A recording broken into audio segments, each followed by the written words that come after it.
everyone, welcome to my YouTube channel NCERT class 11 chapter 9 sequence and series exercise 9.2 का question number 3 है. In an AP the first term is 2 and the sum of first 5 term is 1/4 of the next 5 term. Show that 20th term is -112. तो देखिए हमें क्या करना है. इसमें बोला हुआ है फर्स्ट टर्म एक AP है जिसकी फर्स्ट टर्म इनकी A कितना है 2 के इक्वल है. आगे क्या बोल रहे हैं सम ऑफ फर्स्ट 5 टर्म्स इनकी पहली जो 5 टर्म्स होती है उनका सम किसके इक्वल है 1/4 ऑफ नेक्स्ट 5 टर्म के सम के इक्वल है. तो सबसे पहले देखिए समझिए क्या कह रहे हैं. फर्स्ट 5 टर्म्स का होती कौन कौन सी है. पहली तो हो गई A, नेक्स्ट हो गई A+D, फिर A+2D, फिर A+3D और A+4D. ये पहली हो गई 5. ठीक है. नेक्स्ट इन पांचों से नेक्स्ट कौन सी होगी A+5D, A+6D, A+7D, A+8D और A+9D. ठीक है ये हो गई. अब हमें क्या बताना है सम ऑफ फर्स्ट 5 टर्म्स. तो पहली 5 टर्म्स का सम क्या होगा. सम ऑफ फर्स्ट 5 टर्म्स इनका सम कर लेंगे. तो A कितने हैं 5 A और D कितने हैं 1 3 3 3 6 6 और 4 10D. ठीक है. अब यहाँ पे A की वैल्यू डालेंगे 2 2 5 10 प्लस में 10D हो गया. ठीक है. नेक्स्ट 5 टर्म्स का सम कितना होगा इनका सम. तो A कितने हैं वही 5A प्लस D कितने हैं टोटल D करेंगे 5 + 6 11 11 + 7 18 18 + 8 26 26 + 9 35D. ठीक है. यहाँ पे भी A की वैल्यू डालेंगे 2 तो 5 2 10 तो ये हो गया 10 प्लस में 35D. ये आ गया. ठीक है. अब अकॉर्डिंग टू क्वेश्चन क्या बोला हुआ है sum of first 5 terms. Sum of first 5 terms क्या है 10 + 10D किसके इक्वल है 1/4 ऑफ नेक्स्ट 5 टर्म्स. इनकी 1/4 है नेक्स्ट 5 टर्म्स की. क्लियर.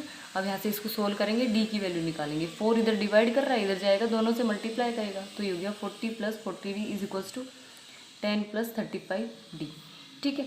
अब यहाँ से देखिए 40 इधर प्लस का इधर जाएगा माइनस का और ये 35D इधर प्लस का इधर आएगा तो माइनस का. ये हो गया 40D - 35D = 10 - 40. तो ये हो गया 5D = इधर से हो गया 10 - 40 - 30. 5 इधर आएगा डिवाइड करेगा -30/5 तो ये आ गया D की वैल्यू -6. अब हमें क्या बताना है शो क्या करना है 20th टर्म जो होगी वो किसके इक्वल है -112 के. तो ये शो करके दिखाना है. तो देखिए A20 किसके इक्वल होता है A+19D के. सारी वैल्यूज पता है.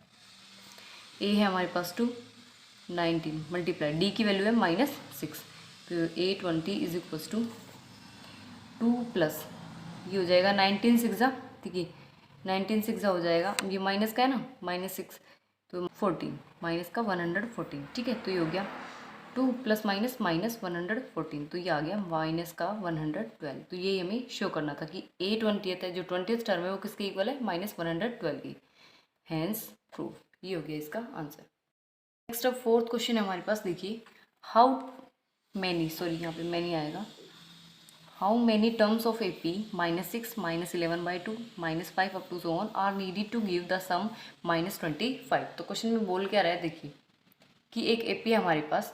ये AP है. ठीक है. -6 -11/2 -5 up to so on. ठीक है. इस AP की ऐसी कौन सी टर्म होगी. हाउ मैनी बोल रहा है ना तो यहाँ पे क्या निकालना है n की वैल्यू. ऐसी कौन सी टर्म होगी जिसका सम किसके इक्वल होएगा -25 की. तो इसमें देखिए हम सम वाला फॉर्मूला यूज़ करेंगे Sn = n/2 2a + n - 1 × d. ठीक है. तो इसके लिए क्या क्या चाहिए Sn हमारे पास क्या है -25. a चाहिए a है हमारे पास -6 a = -6. d चाहिए d निकाल लेते हैं -11/2 में से माइनस करेंगे -6 को तो माइनस माइनस प्लस एलसीएम आएगा 2. ये हो गया -11 + 6 2 12 तो d आ गया 1/2. d भी मिल गया. Sn है -25. रख लीजिए. n निकालना है हमें 2 × a की वैल्यू है -6 प्लस n - 1 × d की वैल्यू 1/2. 2 इधर मल्टीप्लाई डिवाइड कर रहा है इधर जाएगा तो मल्टीप्लाई. तो ये हो गया -50 = n 2 6 12 प्लस 1/2 के अंदर मल्टीप्लाई, ये हो गया 1/2 एन माइनस 1/2। तो यहाँ से देखिए -50 is equals to n into, यहाँ से एलसीएम लेंगे 2, ये हो गया 12 2 ज़ा 24 प्लस n माइनस 1, ये हो गया -50 is equals to n into में -24 माइनस 1 -25 प्लस n, ये 2 डिवाइड में था, इसको डिवाइड में ही रखते हैं, ठीक है। अभी देखिए इस 2 को इधर ले आते हैं, n/2 हो जाएगा, ठीक है। अभी देखिए 2 इधर क्या है, डिवाइड में, इधर जाएगा मल्टीप्लाई में, तो ये हो गया -100 इज इक्वल्स टू n की मल्टीप्लाई अंदर कर देते हैं, तो ये हो गया -25n प्लस n की n से मल्टीप्लाई n²। अब ये -100 इधर आएगा तो प्लस हो जाएगा, तो ये हो गया n² -25n प्लस 100। अब इसके फैक्टर्स निकाल लेंगे, ठीक है। तो फैक्टर्स देखिए, मल्टीप्लाई करें तो आना चाहिए 100 100 और प्लस माइनस करने पर -25। तो ऐसा नंबर कौन सा होगा, -20 और -5, इन दोनों को ऐड करेंगे तो क्या आएगा -25, और इन दोनों की मल्टीप्लाई करेंगे तो क्या आएगा 100। तो देखिए ये हो गया n² -20n -5n प्लस 100, ठीक है।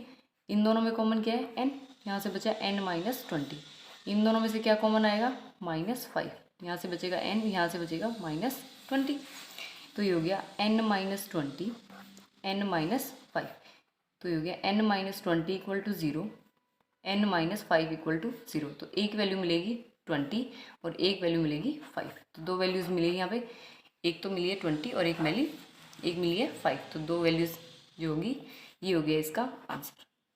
क्लियर।